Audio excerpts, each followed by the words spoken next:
الحمد للہ وکفا وسلام علی عبادہ الذین اصطفى اما بعد فاعوذ باللہ من الشیطان الرجیم بسم اللہ الرحمن الرحیم یا ایہا الذین آمنوا ارکعوا واسجدوا واعبدوا ربکم وافعلوا الخیر لعلکم تفلحون۔ قرآن کریم کی ایک آیت مبارکہ تلاوت کی ہے۔ دعا ہے کہ اللہ تبارک و تعالی اس کا صحیح مفہوم بیان کرنے کی اور ہم سب کو اس پر عمل کرنے کی توفیق نصیب فرما دے۔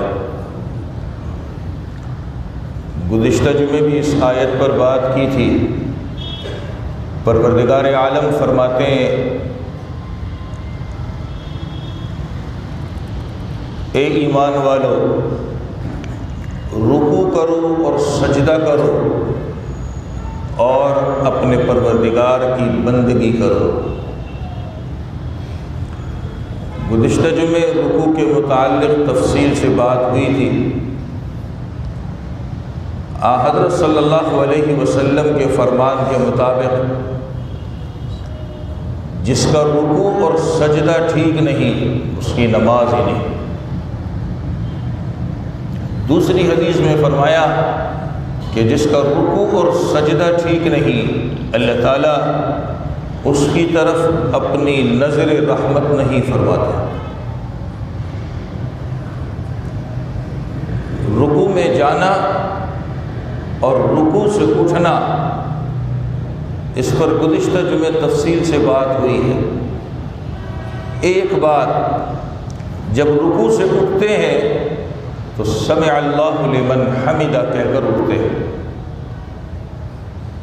میں نے گزشتہ جمعے بیان کیا تھا کہ اکیلا نماز پڑھنے والا سمع اللہ لمن حمدہ بھی کہے اور ربنا لک الحمد بھی کہے، یہ بہت اچھا ہے۔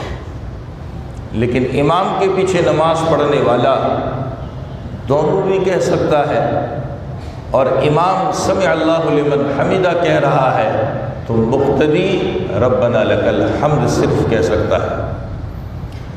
اکیلا نماز پڑھنے والا ہو یا مقتدی ہو، امام کے پیچھے نماز پڑھنے والا، اگر اس نے کچھ نہیں کہا، خاموشی کے ساتھ کھڑا ہو گیا، نہ سمع اللہ لمن حمدہ کہا نہ ربنا لک الحمد کہا، تب بھی نماز ہو جائے گی، کوئی فرق نہیں پڑتا، نماز نہیں ٹوٹتی، ثواب میں کمی آتی ہے۔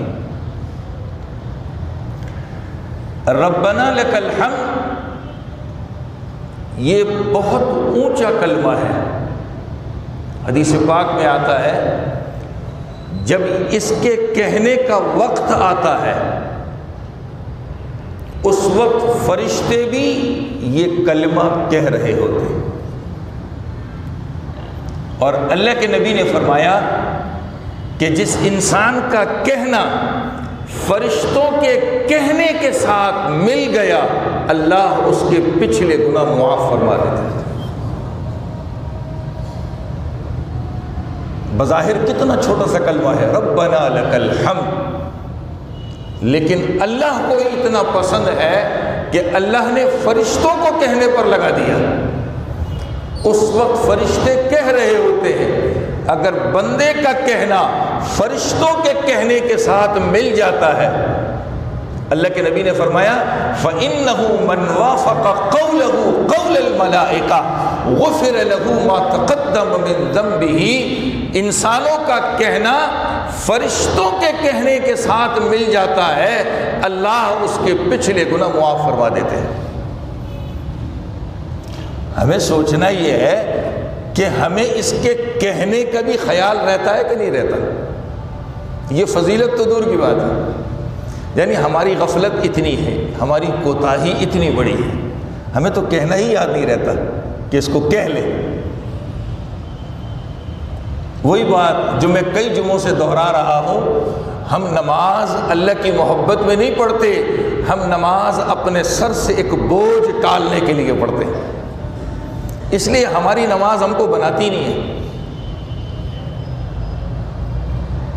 کتنا چھوٹا سا کلمہ ہے، اللہ کے نبی فرماتے ہیں کہ جو یہ کہہ دیتا ہے اور جس کا کہنا فرشتوں کے کہنے کے موافق ہو جاتا ہے، مل جاتا ہے، اللہ اس کے پچھلے گناہ معاف فرما دیتا ہے۔ جب رکوع سے اٹھ جائے بالکل سیدھے کھڑے ہونا ہے، بالکل سیدھے۔ ہماری کوتاہی کیا ہے؟ کچھ ہم ٹیڑھے کھڑے ہوتے ہیں، ہماری کمر جھکی ہوتی ہے، ہمارا سر جھکا ہوتا ہے، ہمارے ہاتھ نیچے کی طرف مائل ہوتے ہیں، یہ سب غلط ہے۔ حضرت صلی اللہ علیہ وسلم کے بارے میں آتا ہے کہ آپ جب رکوع سے کھڑے ہوتے تو بالکل اطمینان کے ساتھ سیدھے کھڑے ہو جاتے تھے۔ جلد بازی کے ساتھ نماز پڑھنے والے صحابی کو جب آپ نے دیکھا تو بلا کر اس کو جو تعلیم دی، اس تعلیم میں بھی فرمایا کہ جب تو رکوع کر لے تو رکوع کرنے کے بعد بالکل اطمینان کے ساتھ سیدھا کھڑا ہو، پھر سجدے میں جا۔ ابھی ہم نے ایک کام پورا کیا نہیں، ہم سجدے کے لیے لپک رہے ہوتے ہیں، یہ ہماری کوتاہی ہے۔ ایسا نہیں کرنا چاہیے، اور اس میں مرد عورت دونوں کا طریقہ ایک ہے، کوئی فرق نہیں ہے۔ جو میں نے مرد کا طریقہ بتایا یہی طریقہ خاتون کا بھی ہے، اپنے خواتین کو سمجھائیں۔ آج ہم بات کریں گے انشاءاللہ سجدے کی، اور میں نے 2 جمعے پہلے ایک بات کہی تھی کہ یہ جو نماز کے شروع میں پاکی، کپڑوں کی، جگہ کی، قبلے کی طرف رخ کرنا، اللہ اکبر سے نماز پڑھنا، اللہ کی تسبیح سبحانک اللہم و بحمدک پڑھنا، فاتحہ پڑھنا، سورت پڑھنا، رکوع کرنا، یہ سب ایک تیاری ہے کس چیز کی؟ سجدے کی۔ اللہ کو نماز میں سب سے جو چیز پسند ہے وہ سجدہ ہے۔ کیوں پسند ہے؟ اس لیے پسند ہے کہ بندہ اپنے معزز چہرے کو خدا کے سامنے جھکا رہا ہے، کہہ رہا ہے اپنے عمل سے اللہ تو ہی سب کچھ ہے، میں تو تیرا بندہ ہوں، تو ہی سب کچھ ہے، میں تو تیرا بندہ ہوں، میں کچھ نہیں۔ حضرت صلی اللہ علیہ وسلم نے فرمایا، یہ سننے کی حدیث ہے، بڑی عجیب حدیث ہے۔ جب انسان نماز پڑھتا ہے، میں اپنے الفاظ میں بیان کر دیتا ہوں، ترجمہ نہیں کرتا، اپنے الفاظ میں، تاکہ اللہ کرے ہم سب کو سمجھ میں آ جائے۔ جب انسان نماز پڑھتا ہے تو حضرت صلی اللہ علیہ وسلم نے فرمایا کہ بندہ نماز میں اپنے رب سے، اپنے پروردگار سے سب سے زیادہ جو قریب ہوتا ہے وہ سجدے کی حالت میں ہوتا ہے۔ اللہ اس کو اتنا قریب کر لیتے ہیں، حالانکہ کھڑا بھی ہے، اس نے قیام کیا، اس نے رکوع بھی کیا، اس نے پڑھا بھی، لیکن سب سے زیادہ بندہ جو نماز کی حالت میں قریب ہوتا ہے وہ سجدے کی حالت میں ہوتا ہے۔ امام جلال الدین سیوطی رحمۃ اللہ علیہ نے ایک حدیث نقل کی ہے، اور وہ جب میں پڑھتا ہوں تو بڑا حیران ہوتا ہوں، بڑی عجیب حدیث ہے۔ کہا انسان جب سجدہ کرتا ہے تو سجدے کی حالت میں اپنا چہرہ، اپنی پیشانی اللہ کے قدموں کے اوپر رکھتا ہے۔ کیا بیان کیا؟ جب انسان سجدہ کرتا ہے تو سجدے کی حالت میں اپنا چہرہ جو ہے اللہ کے قدموں پر رکھتا ہے۔ اس سے بڑی کوئی قربت ہو سکتی ہے؟ آج ایک بچہ ماں باپ کے پاؤں کو ہاتھ لگا لے، ماں باپ کو کتنی خوشی ہوتی ہے، میرا بچہ جو ہے میرا فرما بردار ہے، میرا تابع دار ہے۔ وہ تو اللہ ہے، وہ اللہ اپنے قدموں پر اپنے بندے کو پیشانی رکھنے کا موقع عنایت فرما رہے ہیں۔ ہمارے کچھ بڑے گزرے ہیں، وہ جب نماز پڑھتے تھے تو بڑے لمبے لمبے سجدے کرتے تھے، بہت لمبے لمبے۔ ان کے چاہنے والے دیکھتے تھے کہ یہ ہو کیا رہا ہے۔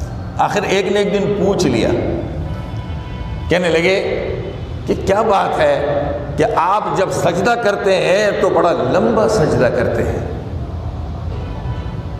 وہ فرمانے لگے کہ پروردگار اپنے قدموں پر چہرہ رکھنے کا موقع نصیب فرما رہے ہیں، سوچتا یہ ہوں پتہ نہیں دوبارہ ملے گا کہ نہیں ملے گا، ابھی جو مل گیا ہے اسی کو ہی لمبا کر لو۔ یعنی موت کا اتنا یقین ہے، موت برحق ہے، اور محبت کتنی ہے کہ اللہ کے قدموں میں اپنی پیشانی، اپنا چہرہ رکھنے کی وجہ سے اس محبت میں سجدے کو لمبا کر رہے ہیں، اور سوچ یہ رہے کہ پتہ نہیں آئندہ یہ موقع نصیب ہوگا کہ نہیں ہوگا۔ ایک ہماری نماز ہے، ابھی ہم نے پیشانی ٹکائی نہیں ہوتی زمین پر فوراً اڑ جاتا۔ ہاں یہ ضرور ہے کہ ہم سجدے میں جاتے ہیں، ایک سو کی آواز آتی ہے، پتہ نہیں سو میں ہم نے سبحان ربی الاعلیٰ پڑھا ہے کیا پڑھا ہے میں کچھ نہیں پتا، بس ایک سو کی آواز آتی ہے اور کھڑے ہو جاتے ہیں۔ یہ ہمارا سجدہ ہے، یہ ہماری نماز ہے۔ کیا قبول ہوتی ہوگی اللہ کے یہاں ہمیں نہیں معلوم، یہ اللہ نے چھپا کے رکھا ہے۔ شکر ادا کیجئے کہ اللہ نے اس معاملے کو ظاہر نہیں کیا ہوا، ورنہ ہمارے چہروں پر پتہ نہیں کتنی پھٹکاریں پڑ رہی ہوتی۔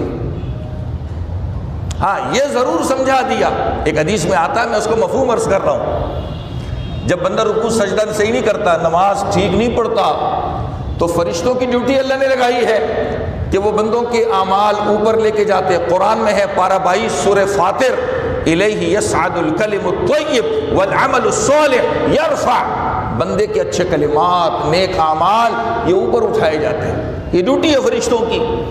تو اس حدیث کے مطابق جس بندے کا رکوع سجدہ ٹھیک نہیں، جس کی نماز ٹھیک نہیں، تو وہ نماز ایک پرانے کپڑے میں لپیٹی جاتی ہے اور نماز پڑھنے والے کے منہ پہ مار دی جاتی ہے۔ اگر اللہ تعالیٰ اس عمل کو ہمارے اوپر ظاہر فرما دیتے، لوگوں پہ کھول دیتے، ایک مسجد کے نمازیوں پہ کھول دیتے کہ آپس میں دیکھ لو کس کس کے منہ پہ پھٹکار پڑ رہی ہے، تو پتہ نہیں ہمارے چہرے کتنے سیاہ ہوتے،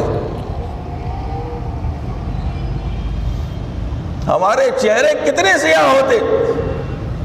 لیکن اللہ ستار ہے، پردہ کرتا ہے، اللہ چھپاتا ہے، تو اس کا یہ مطلب بھی نہیں جو ہم نے سمجھ لیا ہے اللہ قبول کرنے والا ہے، بہت ٹالو ٹالو ٹالو، نا نا نا نا، یہ مطلب نہیں ہے اس کا۔ اللہ نے مہربانی کی ہے تو اس کا شکریہ یہی ہے کہ اس کی عبادت ٹھیک کی جائے۔ قرآن میں ہے نا سورہ رحمان میں، احسان کرنے والے کا بدلہ کیا ہے کہ اس پر احسان کرو۔ اللہ نے ہم پر احسان کیا کہ ہمارے کرتوت ظاہر نہیں کر رہے، تو ہمارا احسان کیا ہے کہ ہم اس کی عبادت اچھی کریں، یا یہ بھی نہیں کرنی چاہیے، ہمیں خوب سے خوب عبادت کرنی چاہیے۔ سجدے میں انسان اللہ کے سب سے زیادہ قریب ہوتا ہے۔ حضرت صلی اللہ علیہ وسلم نے فرمایا کہ مجھے حکم دیا گیا ہے میں 7 ہڈیوں پر، ایک حدیث میں یوں فرمایا، اور ایک حدیث میں مجھے 7 اعضاء پر سجدہ کرنے کو کہا ہے۔ گنیے، 2 پنجے پاؤں، 2 گھٹنے، 2 ہاتھ، 6 ہو گئے، ایک چہرہ 7، 2 پنجے، 2 گھٹنے، 2 ہاتھ، ایک چہرہ، 7 چیزوں پر سجدہ کرنے کا حکم دیا گیا ہے۔ جب اللہ کے نبی سجدے میں جاتے پھر دونوں ہاتھ رکھتے تھے، پھر چہرہ رکھتے تھے، پنجے تو زمین پر ہی ہوتے، لیکن جب آپ بوڑھے ہو گئے، آپ کا جسم بھاری ہو گیا، آپ کے پاؤں میں کمزوری آئی، تو آپ نے ایک دوسرا طریقہ بھی اختیار کیا۔ وہ کیا کیا کہ جب آپ کھڑے ہونے سے سجدے میں جاتے، پہلے ہاتھ زمین پر رکھتے تھے، جیسے ہمارے بوڑھے بیچارے نماز پڑھتے، اللہ ہم سب کو صحت تندرستی نصیب فرما دے۔ پہلے آپ ہاتھ رکھتے تھے، پھر گھٹنے رکھتے تھے، پھر چہرہ رکھتے تھے۔ میں نے دونوں حدیثیں سنا دی ہیں۔ اب جوان ہو یا بوڑھا ہو، ان دونوں طریقوں پہ عمل کر سکتا ہے، کوئی پابندی نہیں ہے۔ میں نے کیا کہا؟ جوان ہو یا بوڑھا ہو، سجدے میں جاتے ہوئے دونوں طریقوں پر عمل کر سکتے۔ ہماری خاتون وہ بھی ان دونوں طریقے پہ عمل کر سکتی ہے، کوئی فرق نہیں ہے۔ لیکن کتابوں میں ایک بات لکھی ہے، جب آدمی کے اعضاء بالکل تندرست ہوں تو پہلے گھٹنے رکھے، پھر ہاتھ رکھے، پھر چہرہ رکھے۔ نماز دونوں صورتوں میں ہو جائے گی۔ اس نے عمل دونوں نبی کے طریقے پر کیا ہے، مگر میں نے فرق پہلے بتایا کہ اللہ کے نبی کا یہ معمول جب بڑھاپے کی حالت میں تھے، آپ جب بدن کے بھاری ہو گئے تھے، آپ کے پاؤں میں تکلیف ہوئی تھی تو پہلے ہاتھ رکھتے تھے، پھر گھٹنے رکھتے تھے۔ طریقے دونوں ہیں، اور سب سے اچھا طریقہ کیا ہے کہ آدمی پہلے گھٹنے رکھے، پھر دونوں ہاتھ رکھے، پھر چہرہ رکھے۔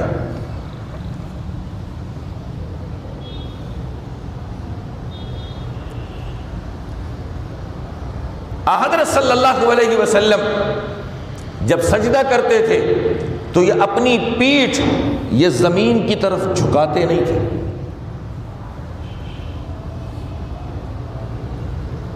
صحابی فرماتے ہیں کہ آپ کا سجدہ ایسے اونچا ہوتا تھا، میں مثال پہ سمجھا رہا ہوں حدیث کی بات۔ یہ جو پہاڑی بکریاں ہوتی ہیں نا، چھوٹے چھوٹے قد کی ہوتی ہیں، اس وقت مکہ مدینہ میں ایسی بکریاں تھیں، چھوٹی چھوٹی بکریاں۔ صحابی فرماتے کہ نبی ایسے اونچا ہو کے سجدہ فرماتے تھے کہ یہ بکری کا چھوٹا سا بچہ جو ہوتا ہے، آپ کے سجدے کی حالت میں آپ کے نیچے سے گزرنا چاہتا تو آرام سے گزر سکتا تھا۔ ہماری کوتاہی کیا ہے؟ ہمارا پیٹ ہماری ران سے چپکا ہوتا ہے۔ یہ عورت کا حکم ہے، مرد کا نہیں ہے۔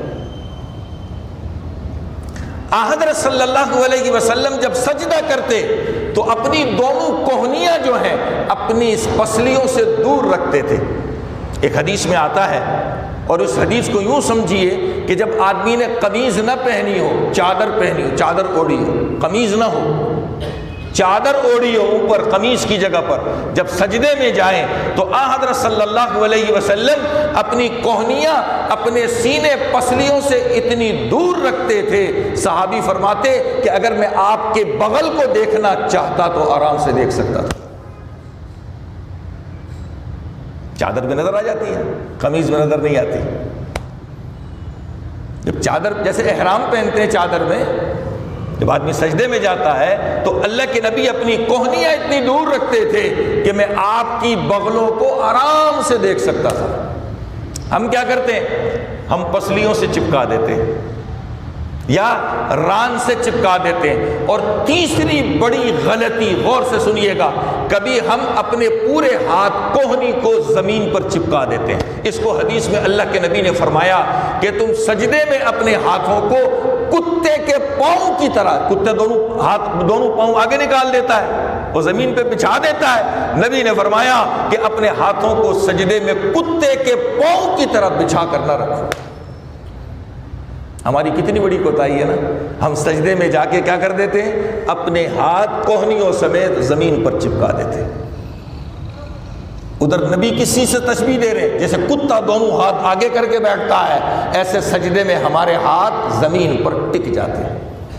اور میں 3 جمعے پہلے ایک بات کہہ چکا ہوں کہ نماز میں ہر اس حالت سے منع کیا گیا ہے جو کسی جانور کی حرکت کے مشابہ ہو۔ سجدے کی حالت میں اپنے دونوں ہاتھ زمین پر ٹکانا حدیث کے مطابق یہ کتے کی طرح پاؤں بچھانے کی طرح ہے۔ جیسے کتا اپنے پاؤں بچھا لیتا ہے، ویسے انسان اس کی طرح ہاتھ زمین پر ٹکا رہا ہے۔ نبی نے منع فرمایا اس میں۔ کتنی بڑی کوتاہی ہے، ہمیں خیال ہی نہیں ہے، بس پڑھتے جا رہے ہیں، کرتے جا رہے ہیں، پڑھتے جا رہے ہیں، کرتے جا رہے ہیں۔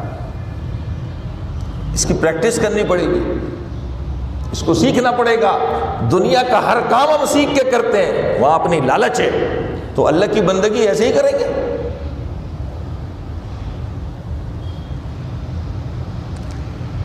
حضرت صلی اللہ علیہ وسلم جب سجدے کی حالت میں ہوتے تو اپنے دونوں پنجے جو پاؤں ہیں اس کی انگلیاں قبلے کی طرف موڑ دیتے تھے۔ کچھ مڑ جاتی ہیں، جس کی انگلیاں بڑی نرم ہو تو مکمل مڑ جاتی ہیں، اور سخت ہوتی ہیں تو نہیں مڑ پاتی ہیں۔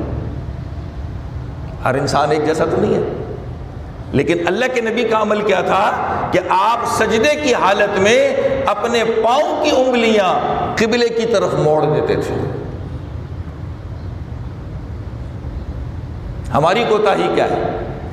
ہم زمین پہ پاؤں ٹکاتے ہی نہیں ہیں، ہوا میں اڑا دیتے ہیں، اس کو دونوں اٹھے ہوتے ہیں۔ اس طرح نماز نہیں ہوتی، نماز دوبارہ پڑھنی پڑے گی۔ یہ ہماری پہلی کوتاہی ہے کہ سجدے کی حالت میں ہمارے دونوں پاؤں ہوا میں لٹکے ہوتے ہیں۔ کسی کو زیادہ بوجھ محسوس ہوتا ہے تو دونوں پاؤں ایک دوسرے میں ملا کے کینچی بنا دیتا ہے، یہ اپنے اوپر احسان کرتا ہے۔ نماز نہیں ہوتی اس سے، نماز دوبارہ پڑھنی پڑے گی، سجدہ فرض ہے، اس میں کوتاہی کی نماز نہیں ہوگی۔ میں نے شروع میں حدیث سنائی کہ نبی نے فرمایا کہ اللہ نے مجھے 7 اعضاء کے اوپر سجدہ کرنے کا حکم دیا ہے، اس میں سب سے پہلے میں نے کہا پاؤں کے پنجے ہیں۔ ہم نماز کی حالت میں کیا کرتے ہیں؟ سجدے کی حالت میں کیا کرتے ہیں؟ ہوا میں اٹھا دیتے ہیں اس کو۔ زیادہ بوجھ محسوس ہوتا ہے تو دونوں پاؤں آپس میں ملا کے اس کی قینچی بنا دیتے ہیں، تھوڑا سہارا مل جائے، اس سے نماز نہیں ہوتی۔ یہ پہلی ہماری کوتاہی ہے۔ دوسری کوتاہی، کوئی ایک پاؤں اٹھا لیتا ہے، دوسرا زمین پر رکھ دیتا ہے۔ اور تیسری کوتاہی میں نے شروع میں بیان کی، جس انسان کی انگلیاں نرم ہیں وہ موڑ سکتا ہے، تو ہمیں اپنی انگلیاں قبلے کی جانب سجدے کی حالت میں موڑنی چاہیے۔ جس کی انگلیاں سخت ہیں، نہیں مڑتی، تو اس پر یہ لازم ہے کہ اپنی انگلیاں زمین پر ٹکا کے رکھے۔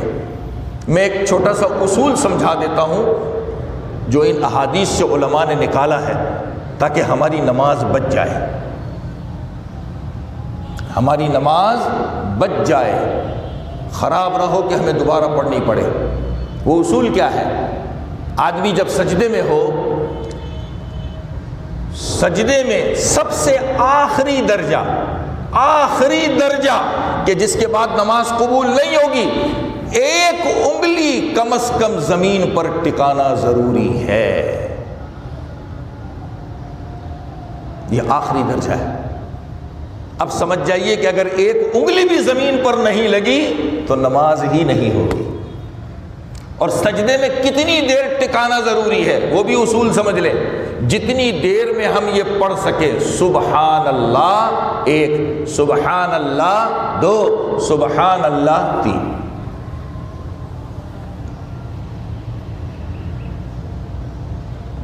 اگر اس سے پہلے کوئی اٹھ گیا نماز ہو جائے گی، کوئی مسئلہ نہیں۔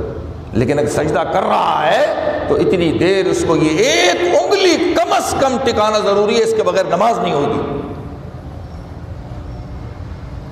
تو اب اس کی مقدار کتنی پتہ چلی؟ ایک مرتبہ سبحان اللہ کہنے کے بقدر ہمیں زمین پر انگلی کیا کرنی پڑے گی؟ ٹکانی پڑے گی۔ نہیں ٹکائی، ایسے ہوا میں لٹکے رہے، پاؤں سجدے سے اٹھ گئے، نماز نہیں ہوگی۔ یہ دونوں سجدوں کا حال ہے، ایک کا نہیں، دونوں سجدے۔ ہر رکعت میں 2 سجدے ہیں نا، دونوں سجدوں میں ایسے ہی کرنا، دونوں سجدے فرض ہیں۔ لہذا آئندہ خیال کریں، سجدے کی حالت میں اپنے پاؤں اٹھا کر نہ رکھیں، اپنے پاؤں کی قینچی نہ بنائیں، ایک پاؤں بھی نہ اٹھائیں، دونوں پاؤں زمین پر ٹکا کے رکھیں۔ یہ آخری حالت میں نے بتا دی جس کے بعد نماز نہیں ہوتی، کہ سجدے میں رہا اور ایک مرتبہ سبحان اللہ کہنے کے بقدر اس کی ایک انگلی بھی زمین پر نہیں ٹکی، اس کی نماز ہی نہیں ہوگی، اس کو نماز دوبارہ پڑھنی پڑے گی، اس میں چھوٹ نہیں ہے۔ اللہ کے نبی اپنے دونوں ہاتھ ہتھیلیاں یہ سجدے میں کہاں رکھتے تھے؟ ایک روایت میں آتا ہے کندھوں کے نیچے، ایک روایت میں آتا ہے کانوں کے ساتھ۔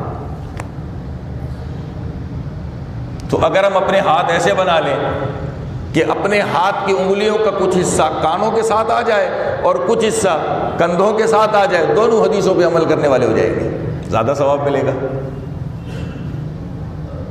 کیا خیال ہے؟ اپنے ہاتھوں کو ایسے رکھیں کہ انگلیوں کا کچھ حصہ کانوں کے ساتھ آ جائے اور ہاتھ کا کچھ حصہ اپنے کاندھوں کے سامنے آ جائے، دونوں حدیثوں پہ عمل کرنے والے ہو جائیں گے۔ خاتون کیا کرے؟ خاتون زمین کے ساتھ چپک کر سجدہ کرے گی،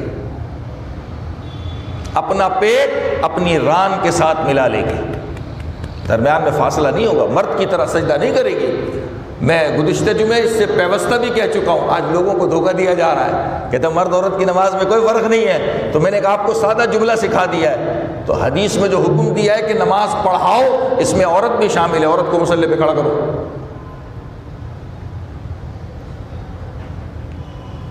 کھڑا کرو اس کو، اس کے پیچھے نماز پڑھو۔ جی لوگوں کو دھوکہ دیتے، مطلب یہ کہ صحابہ نے نہیں سمجھا، آج 15ویں 16ویں صدی میں ہم نے سمجھ لیا ہے۔